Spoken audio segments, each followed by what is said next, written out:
Joining us now is Nicole, and we're going to be talking about ballet. Welcome to the show. How are you? Thank you for asking. I'm doing really well. Thank you for having me. Nutcracker is one of my all-time favorite shows, and yours as well? I think so, yeah. It calls me home every year, you know, as extraordinarily much as it plays throughout the malls and all of that, it still brings back a sense of warmth for me. Now, your journey as a dancer has been extraordinary. You've been to the Olympics, you've been everywhere, but where you are now is where you learned when you were a young child. Can you tell us about that? I love that story. Yes, I'm very fortunate. From student to the person running the show. Yes, very fortunate to also be returning home in this aspect. I've toured the world 300 days a year for about 30 years, you know, 6 continents. And during all that time, you know, having these visions in my mind, not realizing that that's what it is to be a director, a producer, a choreographer, you know, and when I was offered the opportunity to come back to New York Dance Theater and the training facility at Ohman School of Ballet, you know, I sat on it for a little while and said, well, I don't know, you know, and then I slowly got in and joined the board and I said, oh, yep, nope, this is it, this is me, and I have so many new ideas for my alma mater, bringing it into its 50th anniversary this coming year. Do you remember the first time, did you meet Frank? Did you like cross the threshold and? Oh yes. Okay. I was quite young. I was 5 years old when we met, and I remember being hysterical because I forgot my ballet shoes. And he said, oh, that's okay, dear, so did I, you know, and he was always very, very passionate and very, just 100% on our level in our training, you know. He was my mentor for close to 30 years.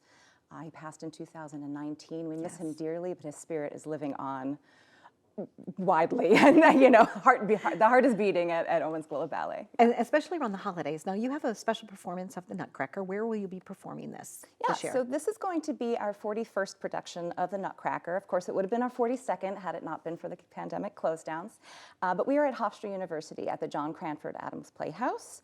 On December 16th and 17th this year. We have 4 shows to choose from, 12 o'clock and 5 o'clock each day. We look forward to returning to our stage crew and the wonderful stage that we've made home for, like I said, almost 30 years now. Yeah. Now, your production is a little, it's grandiose. It's exactly what the Nutcracker should be. What goes into that, like the costumes and how many people are involved in pulling this off? Oh, goodness. You know that's a full question. And being in production, you know that a lot of that pre-production starts in June. Okay. You know, so that's when we hold our first round of auditions. We've been rehearsing with the full cast since September. We have approximately 80 to 85 performers this year. If you include some of the volunteers that come onto the stage, we have about 90 performers this year.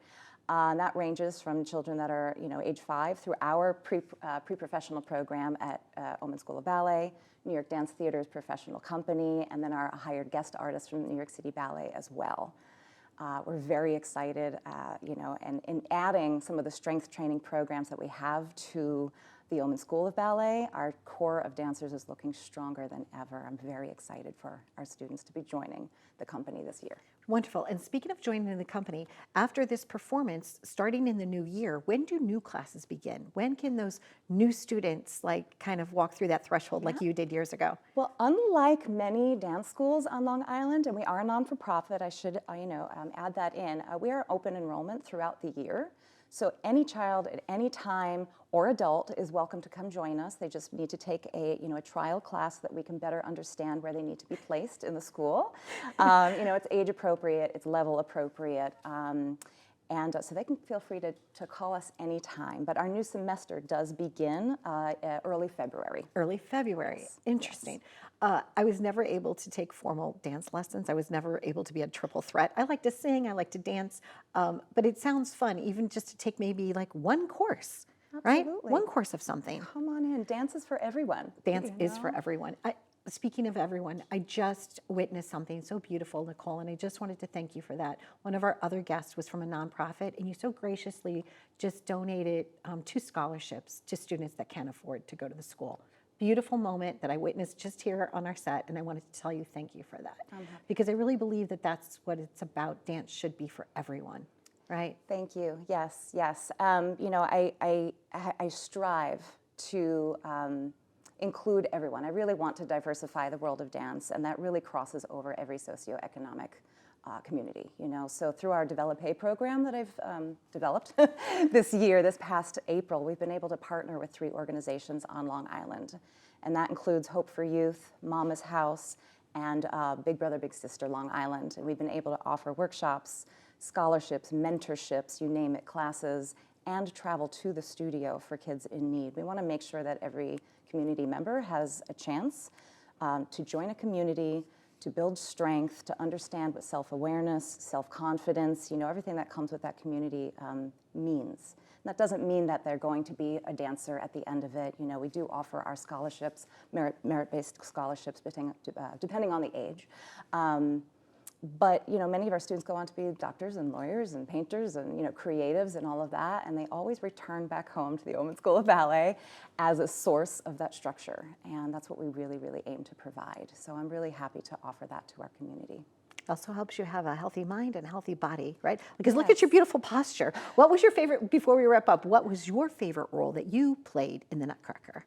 In the Nutcracker, I have to say it's probably Dewdrop. Okay. Yes, I was able to come on stage and off stage, you know, with as much zest as any other performance. I had a little break in between, but the amount of,